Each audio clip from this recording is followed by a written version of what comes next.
warahmatullahi wabarakatuh.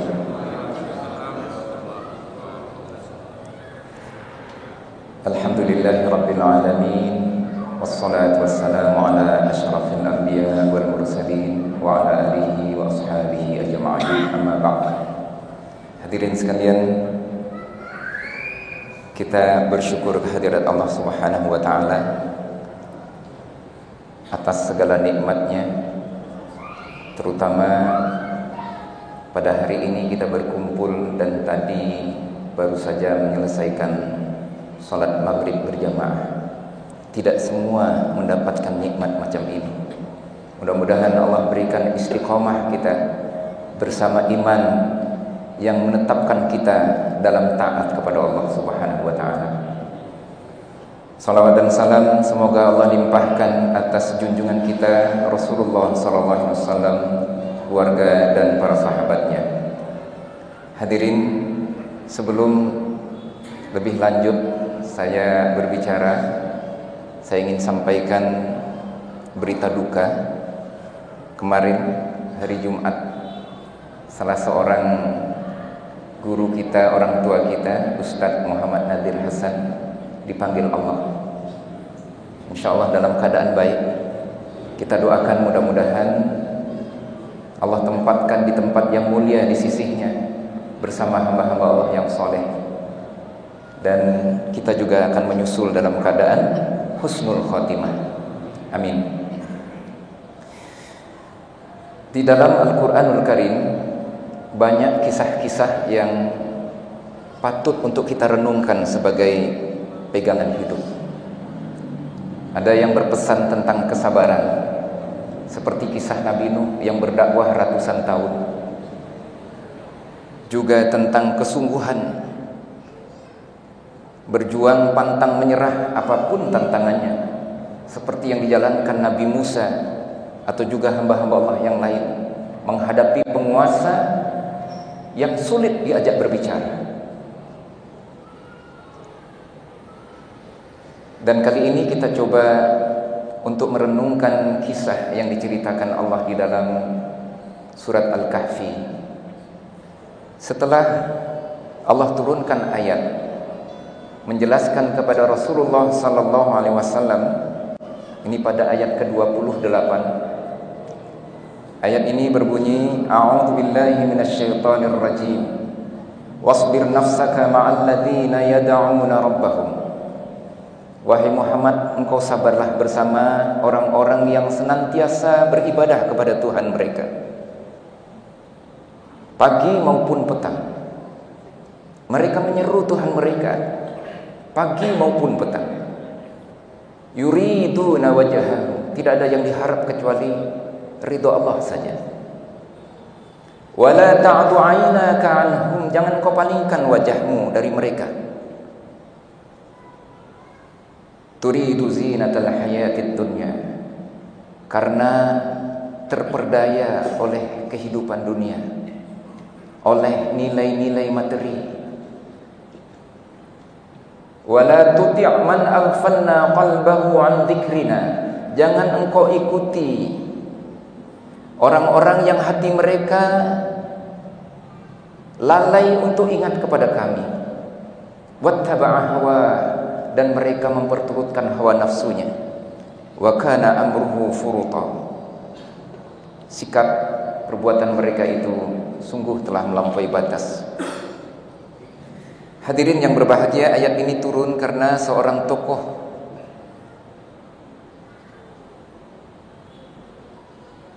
orang yang terpandang ketika itu sebagai tokoh masyarakat datang meminta kepada Rasulullah SAW diadakan majelis khusus untuk mereka sebagai orang-orang besar, orang-orang terhormat, tidak bersama dengan orang-orang yang sedang berkumpul dengan Rasul pada saat itu. Di antara mereka Salman Al-Farisi, Ammar bin Yasir, Abdullah bin Mas'ud. Lengkapnya cerita bisa kita baca di dalam tafsir ayat ini, surat Al-Kahfi ayat 28. Artinya Allah melarang Rasulullah SAW untuk mengikuti keinginan orang-orang yang membedakan antara orang kaya dengan orang miskin dalam majelis mereka.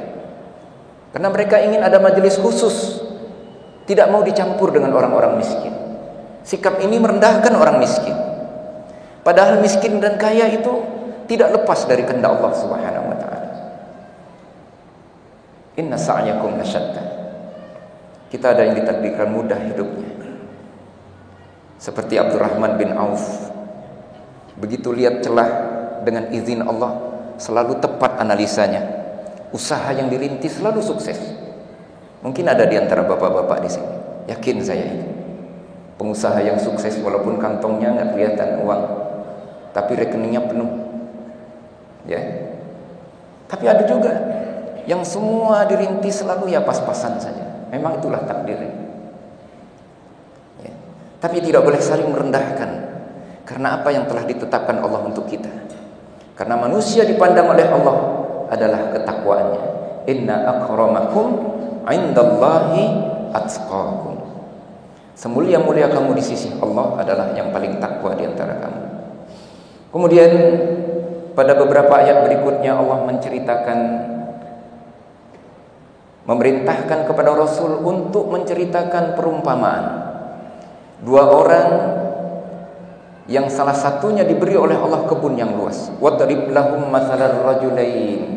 Ceritakan kepada mereka tamsil dua orang laki-laki yang salah satunya ya, ja'alna li ahadihima jannataini min a'nab. Salah satunya kami beri kebun yang luas dari kebun anggur. Wa hafafnahuma binakhlin. Kebun anggur itu dikelilingi dengan kurma yang semuanya menghasilkan buah yang banyak. Akhirnya menempatkan dia pada posisi orang kaya. Dua kebun yang luas, di celah-celah kebun tanaman besar, tanaman tua, ada kebun tanaman muda. Wa ja'alna bainahuma zar'a. Kiltal jannataini atat ukulaha wa lam tazlim minhu syai'an. Begitulah kebun itu. Menghasilkan buah di sana sini, tidak ada celah. Mungkin dari bibit dengan cara menanam sudah tepat, sukses. Menurut perhitungan, ini betul-betul digarap oleh ahlinya dengan situasi yang mendukung. Tapi dia lupa orang ini. Semua itu dengan izin Allah. Siapa yang memberi kecerdasan? Siapa yang menurunkan matahari? Yang menurunkan hujan? Nah, itu dia kesampingkan. Yang dia ingat adalah ikhtiar dia. Dia merintis sejak kebun yang kecil menjadi luas. Akhirnya dia sombong. Pada ayat 34 Allah ceritakan, ya. Wa kana lahu thamarun faqala li sahibihi. Dia mempunyai hasil yang banyak, lalu dia banggakanlah dengan sahabatnya yang sedang diajak berbincang. Wa huwa yuhawiruhu. Ana aktsaru minka malan wa a'azzu nafara. Saya lebih banyak uangnya daripada engkau. Mungkin ceritanya tidak persis begitu, tapi diringkas isinya begitu. Kadang-kadang ada orang yang sukses, pandai dia menceritakan kesuksesan. Dulu saya berangkat merantau dengan pakaian lekat di badan. Datang ke rantau ini menumpang dengan saudara, tapi saya punya optimis yang besar. Asalnya saya kerja apa adanya. Ketika itu saya jadi kuli. Saya kumpulkan uang dengan hemat, bisa untuk modal kecil-kecilan. Lalu saya keliling dagang setiap musim. Lalu dia ceritakanlah bahwa dia sukses, seolah-olah hasil ketekunannya, hasil kesabarannya, sehingga orang tidak memiliki apa yang dia punya. Dan pantaslah kalau dia mendapatkan kesuksesan. Dia lupa kesabaran itu dari Allah. Dia sehat dari Allah. Maka inilah yang terjadi pada laki-laki yang diceritakan dalam surat Al-Kahfi. Tidak sekedar dia bercerita, saya lebih sukses dari kamu.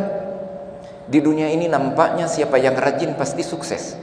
Ini mungkin yang diceritakan. Padahal ada orang-orang yang rajin, tekun, kepala jadi kaki, kaki jadi kepala, tapi yang didapat sekedar jatahnya. Dan jatah itu sudah ditakdirkan oleh Allah. Rizki, nasib, jodoh, ajal, Allah yang tentukan. Diajaklah kawan yang diajak ngobrol tadi, wa dakhala jannatahu wa huwa zalimun li nafsi. Diajak ke kebunnya yang luas itu. Dia lihat buah-buahan, lihat hasil kebun.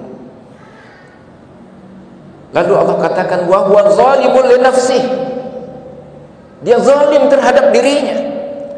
Ya, Ibnu Katsir memuat pendapat para ulama, zalim yang dimaksud ini adalah kesombongan. Orang kalau sudah sombong berarti sudah berbuat zalim untuk dirinya. Hati-hati. Yang sukses, ya, yang dimuliakan orang lalu sombong merendahkan orang lain, ini ciri-ciri akan surut, akan jatuh.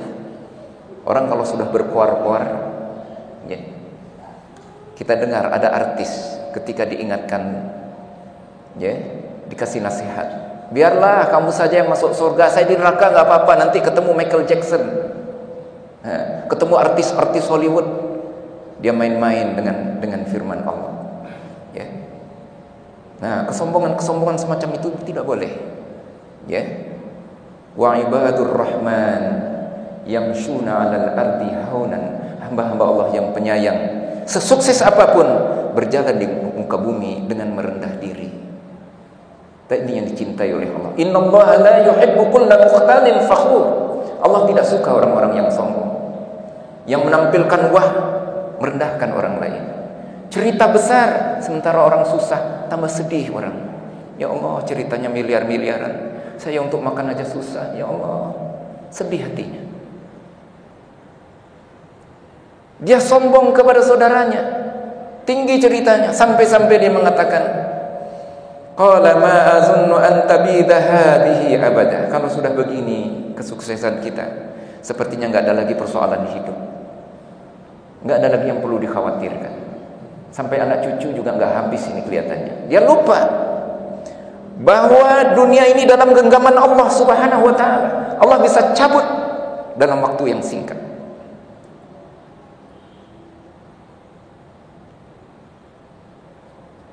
Dia katakan, wa ma azunnu as-sa'ata qa'imah.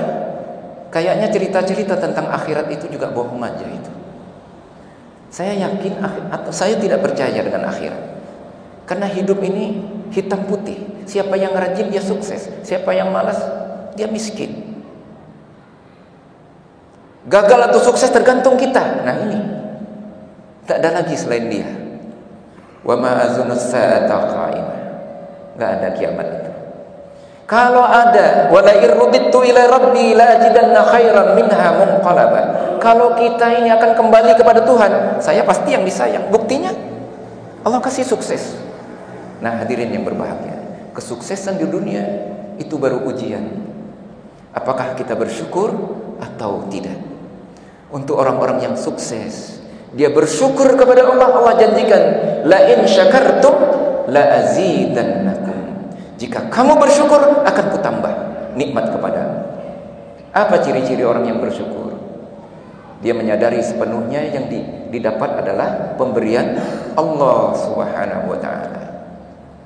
Pak, ada yang hobi sepak bola, Pak? Ada yang hobi bola? Ya. Timnas kita habis menang ini. Piala apa itu? Yang saya senang lihatnya, Pak, begitu habis ngegolkan ada yang sujud syukur, berarti dia bersyukur.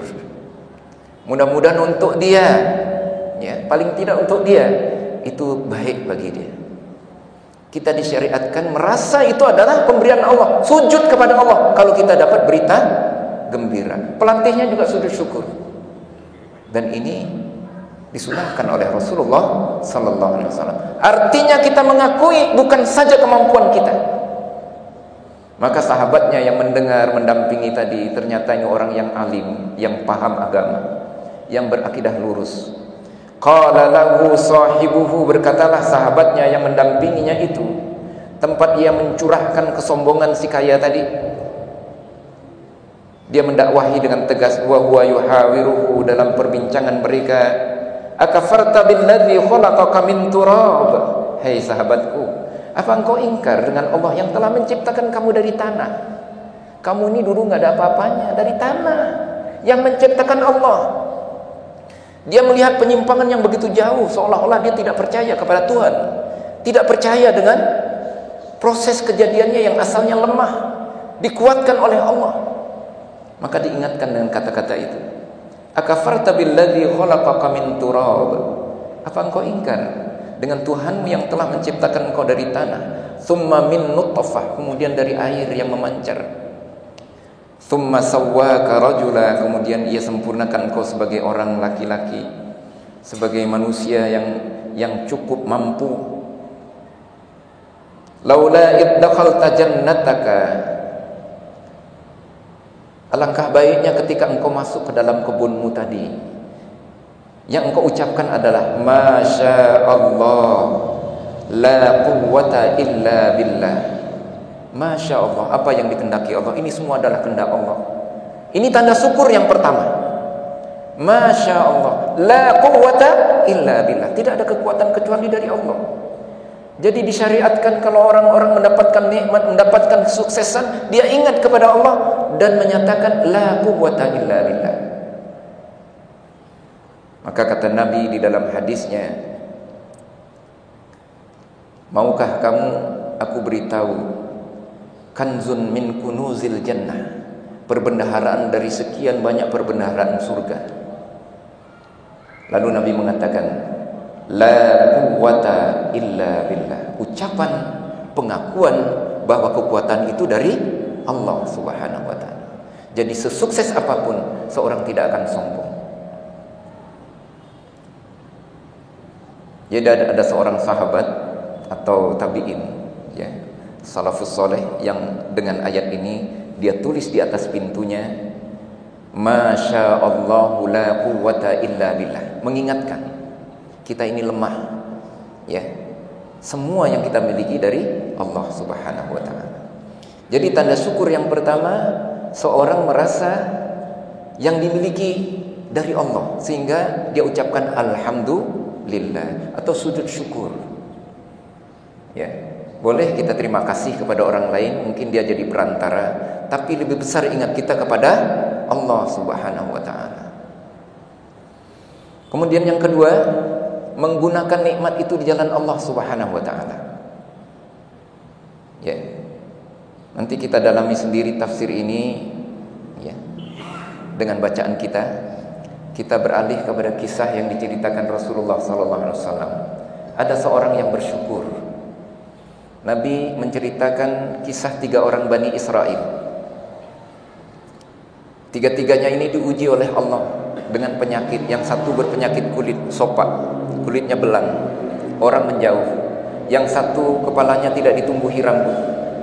Mungkin bapak-bapak ada yang botak, tapi karena dicukur seminggu nanti panjang lagi rambutnya. Kalau ini tidak ditumbuhi rambut, kepalanya licin, mungkin seperti tomat. Yang satu buta. 3-tiganya ini didatangi silih berganti oleh malaikat yang diutus oleh Allah Subhanahu wa taala, tentu menyerupai manusia. Ketika ditanya, masing-masing menjawab ingin sembuh dari penyakitnya. Yang penyakit kulit ingin kulit yang bagus, ingin tidak dijauhi oleh orang banyak. Begitu pula yang tidak berambut dan yang buta.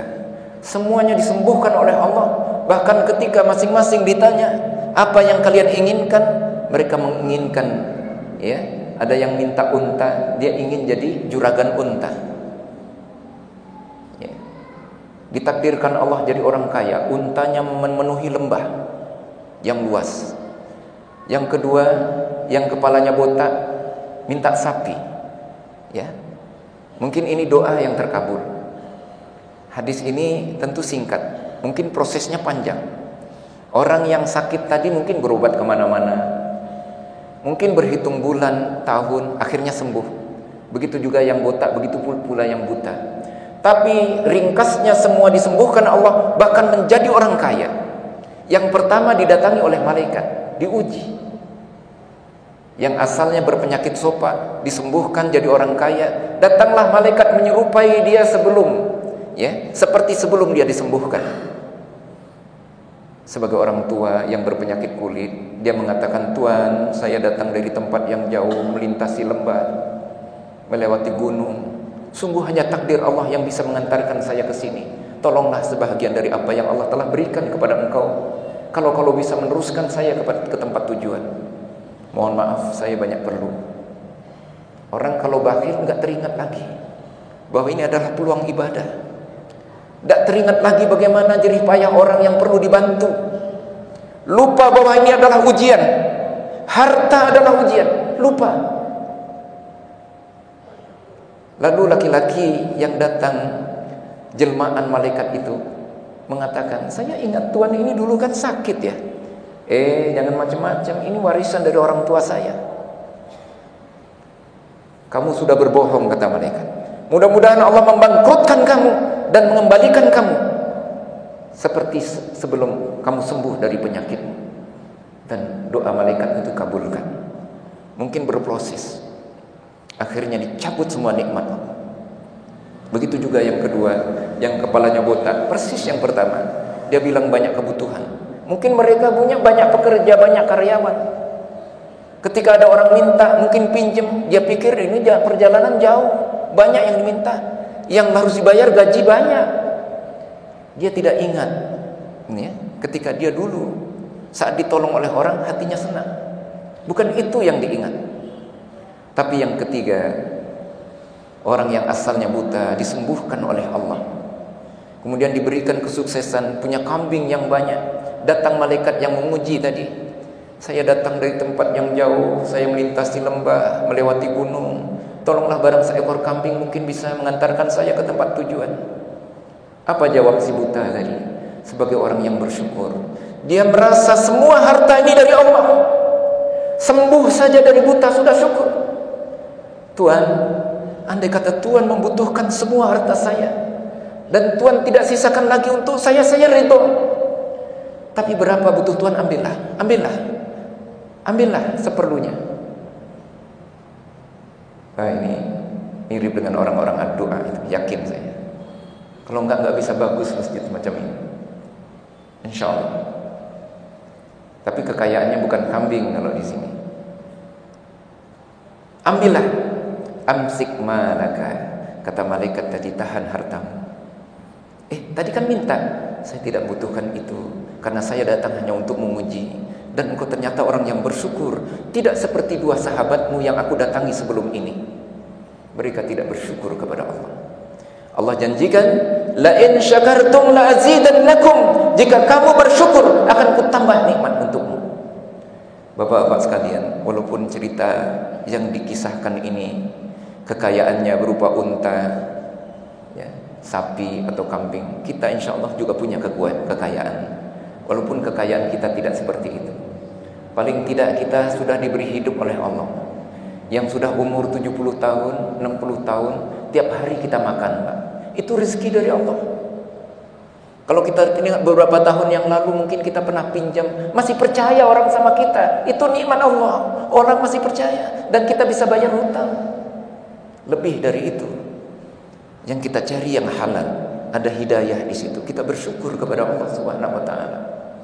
Bukan hanya untuk kita ternyata nikmat itu. Ya, yang tua-tua, bapak-bapak sudah mengantarkan anak-anak bisa mandiri. Yang perempuan sudah mendapatkan suami, menikah, sudah punya anak, punya cucu. Orang tuanya punya rumah, anaknya juga punya rumah. Yang belum punya rumah bisa ngontrak. Nikmat Allah. Maka kita syukuri. Semua itu datang dari Allah.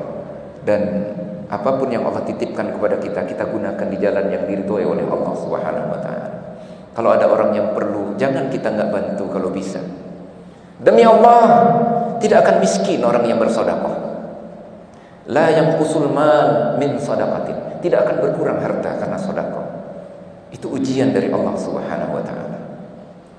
Kemudian yang paling penting, tanda syukur kepada Allah Subhanahu wa taala adalah lebih dekat kepada Allah yang telah memberikan nikmat itu. Cirinya adalah ibadah. Maka hadirin yang berbahagia, antara keduanya ini akan bisa kita lihat dalam kenyataan. Ada orang-orang yang mensyukuri nikmat Allah, diberi hidup, diberi segala sesuatu, dia beribadah kepada Allah. Dari hartanya dia tunaikan kewajiban-kewajibannya, zakat dan sebagainya, dan dia mengharapkan karunia dari Allah Subhanahu wa taala. Allah berjanji untuk orang-orang yang macam itu Allah tambah nikmat. Wa sanajzis syakirin. Tapi sebaliknya, orang-orang yang ingkar, ya, kita tidak boleh terperdaya dengan kemampuan mereka, kesuksesan mereka, padahal mereka jauh tidak ibadah kepada Allah. Mata'un qalil, itu kesenangan yang sebentar saja. Summa ma'wahum jahannam wa bi'sal mihad. Tempat kembali mereka adalah neraka jahanam, seburuk-buruk tempat kembali. Hadirin yang berbahagia, tema kajian kita antara syukur dan kufur. Maka tentu jalan yang kita pilih adalah jalan orang-orang yang bersyukur. Nah, hadirin yang berbahagia, sebagai tanda orang yang bersyukur tadi, bahwa setiap nikmat yang Allah berikan kita gunakan di jalan Allah Subhanahu wa taala. Karena itu semua dari Allah, jangan sampai kita merendahkan orang lain. Dan sebagai tanda orang yang bersyukur, kita tingkatkan ibadah kepada Allah Subhanahu wa taala. Dan orang yang sungguh-sungguh bersyukur berusaha untuk meningkatkan ibadahnya, ya. Semakin meningkat ibadahnya berarti semakin meningkat pula syukurnya kepada Allah Subhanahu wa taala.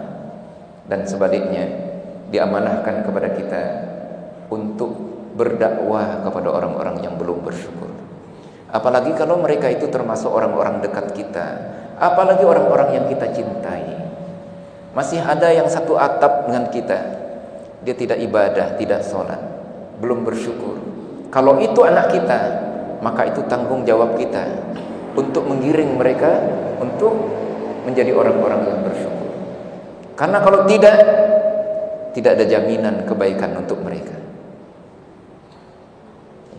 Anfusakum wa ahlikum nar. Maka pada hakikatnya orang bersyukur adalah orang yang beribadah kepada Allah, yang taat kepada Allah Subhanahu wa taala. Sebaliknya, orang-orang yang tidak bersyukur adalah orang yang tidak merasa perlu dengan Allah dan tidak beribadah kepada Allah Subhanahu wa taala. Demikian kajian kita pada malam ini, mudah-mudahan bisa menambah wawasan kita dan bisa, ya, menjadi amal soleh, ilmu yang bermanfaat.